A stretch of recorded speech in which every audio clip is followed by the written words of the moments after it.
तो बहुत बहुत स्वागत है आप सभी का फिर से एक और बार बिहाइंड द स्टंप्स पे। तो अब अफगानिस्तान पे सारी उम्मीदें टिकी हुई हैं हमारी, यानी कि भारतीय टीम की। क्योंकि अब अफगानिस्तान आज अगर पाकिस्तान को हरा देता है और कल हम अफगानिस्तान को हरा दें, और फिर उसके बाद जो मुकाबला होगा श्रीलंका और पाकिस्तान के बीच में, वहाँ पे श्रीलंका भी लगातार अपनी सुपर फोर की तीसरी जीत हासिल करके फाइनल में पहुँच जाए, और फिर उसके बाद नेट रन रेट पे बात आए और वहाँ पे हमारा नेट रन रेट पाकिस्तान से बेटर हो, अफगानिस्तान से भी बेटर हो ही जाएगा अगर हम उन्हें हरा देंगे तो इसका मतलब फिर भारतीय टीम फाइनल में पहुंच सकती है। लेकिन इतना सारा सिनेरियो मैं आपसे क्यों कर रहा हूँ? क्योंकि कल भारतीय टीम अपना लगातार दूसरा मुकाबला सुपर फोर में हार गई श्रीलंका से, और आज का मेरा विषय भी यही है कि क्या इसी फॉर्मूले के साथ टीम इंडिया T20 विश्व कप को जीत पाएगी? क्योंकि टू बी ऑनेस्ट मुझे ऐसा लग रहा है कि जो हम सब सोच रहे थे, जो कि बहुत से क्रिकेट एक्सपर्ट का भी यही मानना था कि इंडिया पाकिस्तान फाइनल हो सकता है, अफगानिस्तान का जैसा ग्रुप स्टेज में प्रदर्शन था शायद इंडिया अफगानिस्तान भी हो सकता है। लेकिन क्रिकेट की खासियत ही यही है इस खेल की कि यहाँ पे कुछ नहीं बताया जा सकता कब क्या हो जाए, और ख़ास करके ऐसे फॉर्मेट में जो T20 का फॉर्मेट है, जहाँ पे एक ओवर में 2-3 विकेटें भी गिरी जाती हैं तो एक ओवर में 3-4 छक्के भी लग जाते हैं। तो यहाँ पे अब ऐसा लग रहा है मुझे कि श्रीलंका और पाकिस्तान के बीच में फाइनल होने वाला है, जो कि मेरा प्रेडिक्शन, मैं अपनी बात बता रहा हूँ। लेकिन भारतीय टीम से गलती कहाँ हुई और क्या इस फॉर्मूले के साथ भारतीय टीम T20 विश्व कप को जीत पाएगी, आज हम उसी के ऊपर बात करने वाले हैं। लेकिन सबसे पहले वेल डन दसू निशान का, आपने बहुत बढ़िया कप्तानी की कल, वेल डन। जिस प्रकार की कप्तानी पारी खेली, जिस प्रकार की उन्होंने कप्तानी की, मैं बहुत ही इम्प्रेसिव हुआ हूँ इस टीम से। क्योंकि इस टीम का हाल बहुत ही बेहाल था पिछले कुछ महीनों की बात करें तो। लेकिन जो ऑस्ट्रेलिया को उन्होंने हराया है, उसके बाद अगर एशिया कप में हम देखें प्रदर्शन क्या है, क्योंकि नॉकआउट में बांग्लादेश से बाल बाल बचे और जीते भी, क्योंकि वहाँ पे 183 रनों का टारगेट चेस किया। फिर उसके बाद अफगानिस्तान को सुपर फोर में हराया, जो कि मैं सोच रहा था कि सुपर फोर के पहले मुकाबले में अफगानिस्तान श्रीलंका को आसानी से हरा देगा, क्योंकि ग्रुप स्टेज में ही अफगानिस्तान ऐसी टीम थी जिसने श्रीलंका को 102 पे ऑल आउट किया था। मुझे ऐसा ही लग रहा था। लेकिन वही बात है जो क्रिकेट की खासियत है, यहाँ पे कुछ बताया नहीं जा सकता बॉस, कुछ भी हो सकता है। वही हुआ, श्रीलंका ने वापस एक और बहुत बढ़िया टारगेट चेस किया 179 रनों का। भारतीय टीम के सामने 174 रनों का टारगेट। मैं तो सोच रहा था कि 174 इज इनफ फॉर श्रीलंका, क्योंकि इनकी बैटिंग लाइनअप बहुत दमदार है और बहुत गहराई है। मतलब चमीरा करुणारत्ने तक बल्लेबाजी है, यानी कि वो नंबर 8 पे उतरने वाले थे।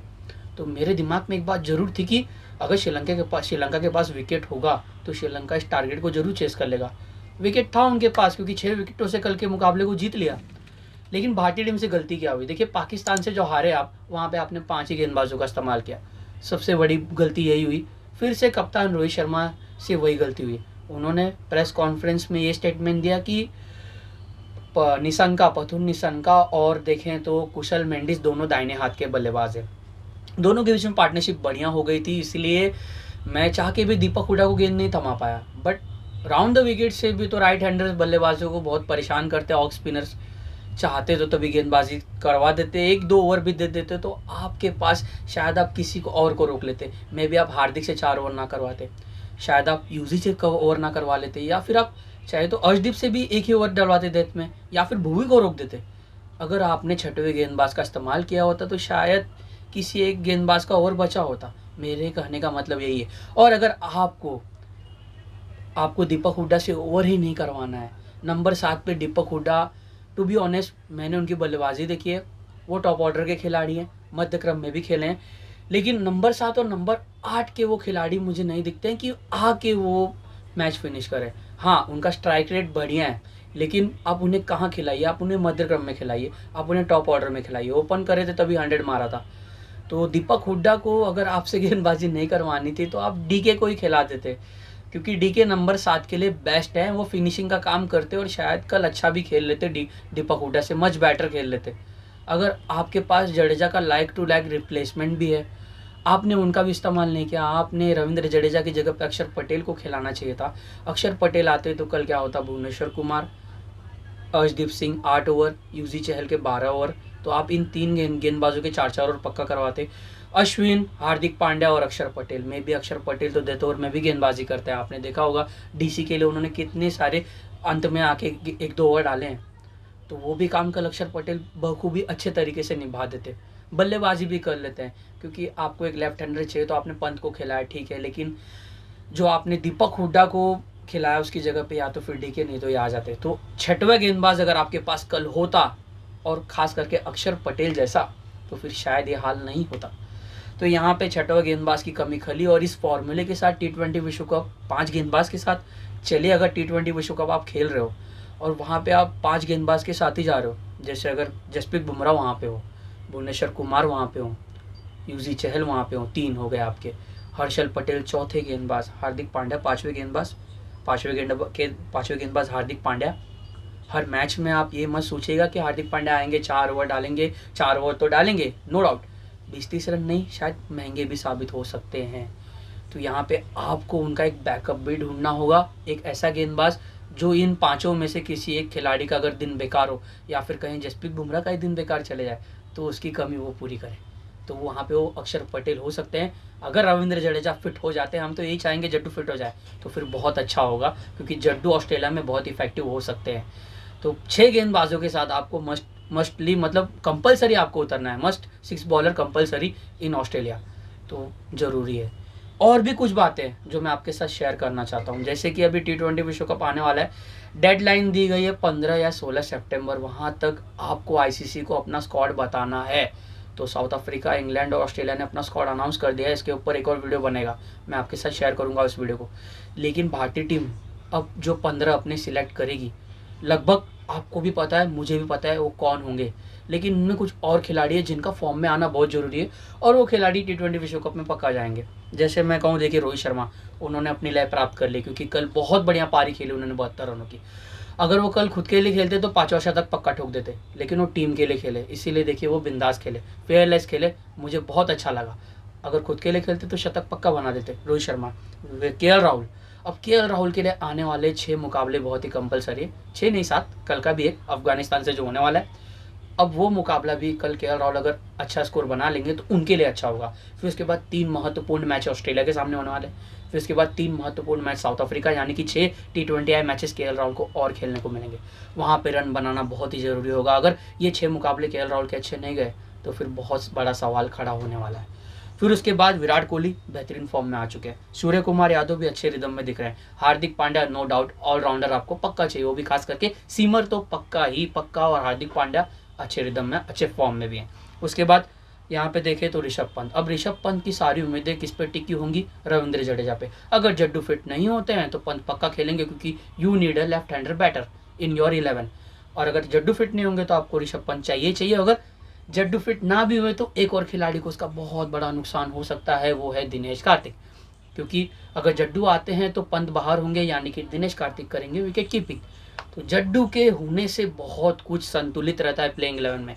जड्डू बाहर होते हैं तो अफला तफली मच जाती है, वही 2 मैच में दिखा, यानी कि रविंद्र जडेजा आपके की प्लेयर हैं, जड्डू का फिट होना बहुत ज़रूरी है।